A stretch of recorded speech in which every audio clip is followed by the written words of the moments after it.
Lumakas pa nga po itong si Bagyong Nando at kanina nga po, based sa ating latest analysis, nakita ang kanyang sentro sa layong 1,075 kilometers silangan huyan ng Central Luzon. Taglay ang lakas ng hangin umaabot sa 75 kilometers per hour near the center at gustiness na umaabot sa 90 kilometers per hour. Ang kanyang pagkilos, pakanluran, hilagang kanluran sa bilis na 15 kilometers per hour. So medyo may kabagalan po ang kanyang movement sa ngayon at sa kasalukuyan wala pa naman po itong direktang epekto sa anumang bahagi ng ating kalupaan in terms of rainfall o mga pag-ulan. Samantala, maya-maya lamang ay ipapakita po natin yung latest na track na ipinalabas ng Pag-asa sa ating Tropical Cyclone Bulletin kaugnay nga po dito kay Bagyong Nando.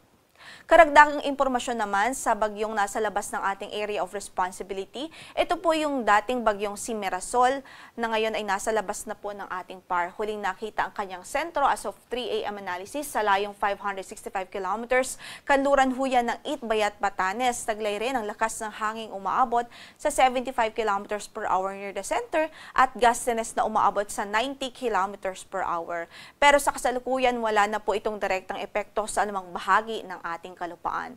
Pero yung southwest monsoon o habagat, nagdudulot pa rin ng mga pag-ulan sa kanlurang bahagi ng bansa, partikular ho dito sa kanlurang bahagi ng northern at central Luzon.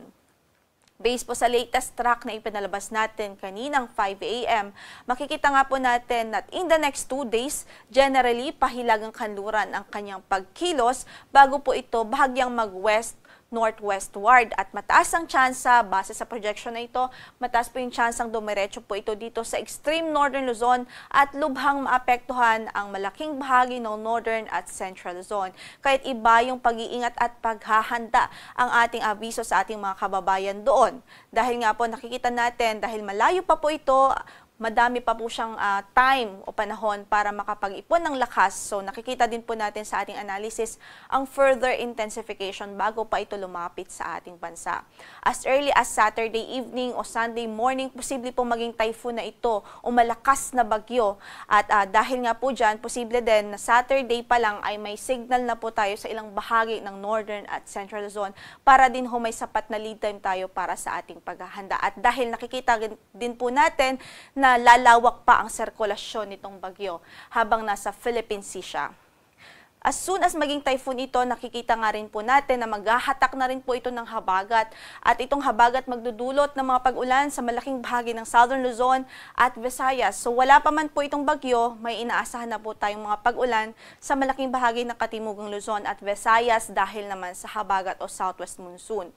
Tungkol naman ho sa landfall scenario, nakikita nga po natin either maglandfall po ito dito sa northern tip ng Luzon o extreme northern Luzon o kaya naman ay close approach sa ating landmass. But either way, ang nakikita po natin ay maapektuhan ang malaking bahagi ng northern at central Luzon. Kaya't iba yung pong paghahandang ating abiso at magantabay po sa mga updates ng Pag-asa. Lalo na't possible din ho itong ma-reach o posibleng lumakas pa ito into super typhoon bago po ito lumapit sa ating landmass. Kaya't patuloy po tayong magantabay sa magiging updates po natin. Dahil naman sa southwest monsoon at trough nitong si Bagyong Nando, inaasahan natin ang mga occasional gusty winds dito po sa Ilocos Region, Zambales, Bataan, Bicol Region at Eastern Visayas sa araw na ito. By tomorrow naman sa Bicol Region, Eastern Visayas at sa Caraga, habang sa Sunday sa Bicol Region, Eastern Visayas at Caraga. Para naman sa pagtaya ng ating panahon, dahil pa rin ho sa habagat, asahan pa rin natin ng maulap na papawirin at mataas na tsansa ng mga pag-ulan dito sa Ilocos Region, Cordillera Administrative Region, sa Zambales at Bataan sa araw na ito dahil nga po sa habagat. So saan man ang lakad ng ating mga kababayan doon, huwag hong kalimutang magdala ho ng mga pananggalang sa ulan at mag-ingat na rin ho sa mga banta ng pagbaha. Sa Metro Manila at natitirang bahagi ng Luzon ay bahagyang maulap hanggang sa maulap ang ating papawirin, pero meron pa rin tayong tsansa ng mga thunderstorms anytime of the day. Sa Metro Manila, 25 to 31 degrees Celsius ang inaasahang magiging agwat ng temperatura. Sa Baguio ay 17 to 24 degrees Celsius, 26 to 30 degrees Celsius naman sa Lawag, 24 to 33 degrees Celsius sa Tugigrao, 25 to 32 degrees Celsius naman po sa Legazpi City at 22 to 31 degrees Celsius sa Tagaytay. Improved weather naman ang inaasahan natin ngayon sa malaking bahagi ng Kabisayaan at Mindanao. Maliban ho yan sa mga thunderstorms, mga localized thunderstorms any time of the day. Kaya saan pa rin ng ating lakad, magdala pa rin ho tayo ng payong. Sa Tacloban, 25 to 32 degrees Celsius ang inaasahang magiging agwat ng temperatura. Sa Iloilo ay 24 to 31 degrees Celsius. Sa Puerto Princesa, 25 to 32 degrees Celsius.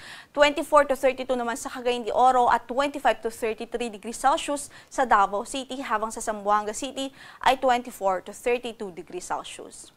Sa kasalukuyan, wala pa naman po tayong gale warning sa anumang bahagi ng ating mga karagatan o baybaying dagat. Moderate o kanaptaman ang magiging pag-alon sa malaking bahagi ng Northern at Central Luzon. Habang banayad naman hanggang sa katamtaman sa natitirang bahagi pa ng ating kapuluan.